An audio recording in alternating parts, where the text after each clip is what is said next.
The Dark Sides of Minimalism. There is a book by Fumio Sasaki, Goodbye Things, the New Japanese Minimalism, which really got me in some ways, but also exemplified the dark side of minimalism in other ways. And I will now just discuss the dark side, even though there are also many positive things about this book to say. It's minimalism for the sake of minimalism. Minimalism, in general, is just a method that getting rid of things will probably make you more happy. And it works, I think, because many of us have too many things. Therefore, getting rid of all of these things, if this is a graph, makes us more happy because we get rid of all these things we have to think about, we have to organize. Therefore, it makes us more happy, and also forces us to think about the things we already have and forces kind of gratitude.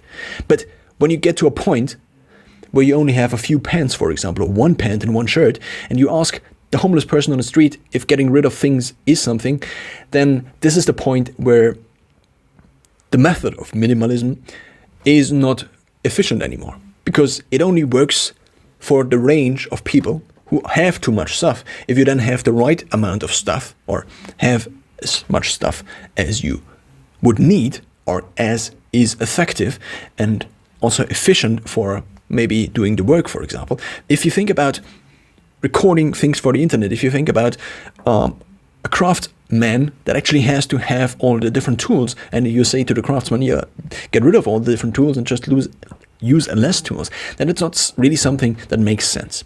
And in this book, Goodbye Things, there are all these positive things about minimalism. And here is the basic story. He said he felt kind of lost in life, kind of. That's only an exaggeration of all the different thoughts he put into the consideration of minimalism. And then he discovered minimalism, and he realized that he could kind of derive a sense of purpose out of this new way of living. And there, I think, lies the problem. And the same problem is true for many different other things you can use to create an identity for yourself. It could be that you are vegan now. It could be that you are a vegetarian now. It could be that you try to identify yourself with the climate, or with hating the older generation for not making the climate as it should be. It could be, so basically all these different things are often valuable and valid negative aspects, or valid criticism, but at the same time, it also acts for many people as sources of identification. And if you lack identification in some area of your life, or just in general in your life, then you obviously draw identification, or you draw from different sources for actually building your identity.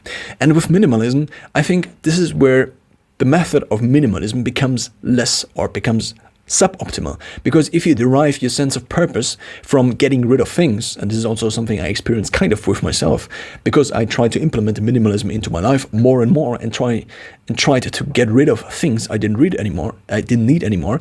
And I also, apart from the positive aspects, I got rid of all the music CDs, I got rid of all the DVDs, I even deleted my complete movie hard drive, which I had collected and put hundreds of hours into. Because minimalism is also about choice architecture. If you have things, then you will spend time with these things. And if you don't spend time with these things, you can get rid of them anyway. But for example, if you buy a guitar, then the chances are the likelihood of you playing the guitar at some point in time goes up compared to zero before, because you didn't have a guitar. So now the question is, how do you want to design your life? How do you want to design your future choices? Because you can obviously influence your future choices. If you, for example, buy yourself a camera, then in your future, and all of the future iterations of you where you have the camera accessible, this means you can just record things at any point in time. And if you don't have a camera, you will not record these things, or there is a bigger hurdle if you want to record these things, because you first have to think about buying a camera, then buying the camera, and all of these other things. So now let's get back to the book. In this book, he basically describes a very, very, very minimal life, which is obviously only possible due to the externalization of many different aspects of our lives.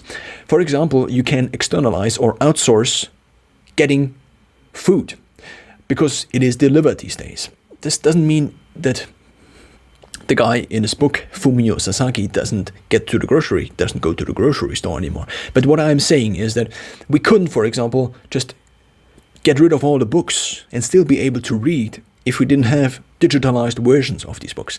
Therefore, technology is the enabler for minimalism. You can just have a notebook and a phone, and that's basically, apart from clothes and apart from food and apart from hygiene stuff, almost everything you need already, and maybe apart from things like furniture. And this is also the reason why many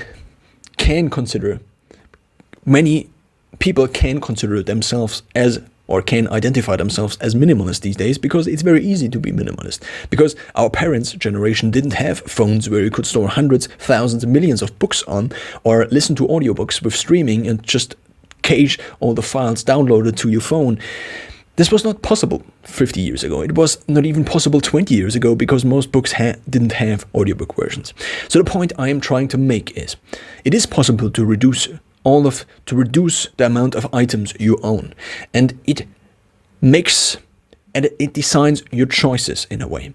And the problem I see is where the choice architecture you then have is influencing you in a way where you then make less optimal choices, because for example, your workflow is then less optimal.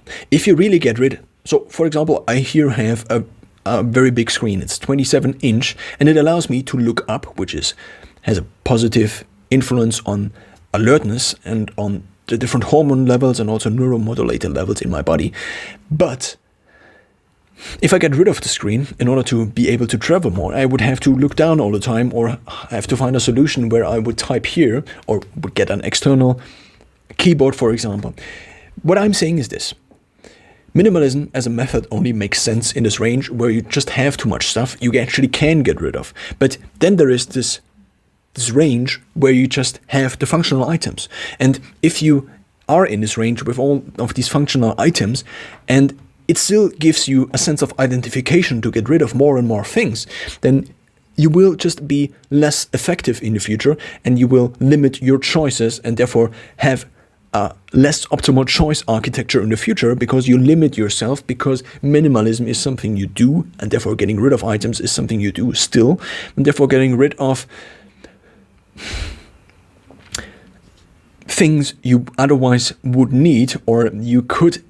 That example, if I have the screen, I can work better. If I get rid of the screen, I work less optimal. I basically work worse. Therefore, I use my time less efficient.